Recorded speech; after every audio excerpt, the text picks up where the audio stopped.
ಬಾಗೇಪಲ್ಲಿ ಗಣೇಶ ಮೂರ್ತಿಯನ್ನು ಅದ್ದೂರಿ ಮೆರವಣಿಗೆ ಮೂಲಕ ವಿಸರ್ಜನೆ. ಪಟ್ಟಣದ 6ನೇ ಹಡಿಯ ವರಾಹಿ ಯುವಕರ ಬಳಗದ ವತಿಯಿಂದ ಗಣೇಶ ಮೂರ್ತಿಯನ್ನು ಪ್ರತಿಷ್ಠಾಪಿಸಿ 1 ವಾರದಿಂದ ಭಕ್ತಿ ಭಾವದಿಂದ ಪೂಜೆ ಸಲ್ಲಿಸಿ ತಮ್ಮ ಇಷ್ಟಾರ್ಥಗಳನ್ನು ಈಡೇರಿಸುವಂತೆ ಕೇಳಿಕೊಂಡು ಪ್ರತಿದಿನ ಸಾಯಂಕಾಲ ಪೂಜೆಗೆ ಬಂದಿರುವ ಭಕ್ತರಿಗೆ ಪ್ರಸಾದ ಮತ್ತು ಅನ್ನ ಸಂತರ್ಪಣೆ ಮಾಡುವ ಮೂಲಕ ಭಕ್ತಿ ಕಾರ್ಯಕ್ರಮವನ್ನು ನೆರವೇರಿಸಲಾಯಿತು.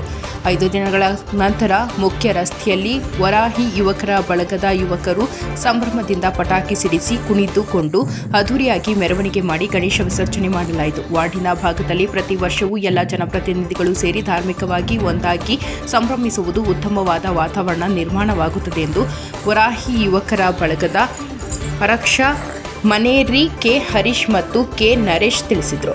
ಈ ಕಾರ್ಯಕ್ರಮದಲ್ಲಿ ವರಾಹಿ ಯುವಕರ ಬಳಗದ ಮುಖಂಡರಾದ Maneri Mahesh, Ramesh, Nandish, Abhishek, Nagendra, Rajesh, Vishwas, Bhargav, Shreyas, Shiva, Ganesh, Ashok, Manoj, Anil Ambanti, wifi academy, Yashwant, Krishna, Aravind, Lakshminarayana, Kothapalli, Mohana, Seena, Nagendra, Kanchikote, Harish, Naga, market, Somu, medical, Nawaz, Asham, Anil, Kiran Kumar, dance master, Ganesh ಭಕ್ತಾದಿಗಳು ಭಾಗವಹಿಸಿದರು. ವರದಿ ರವೀಂದ್ರ, ಬಾಗೇಪಲ್ಲಿ.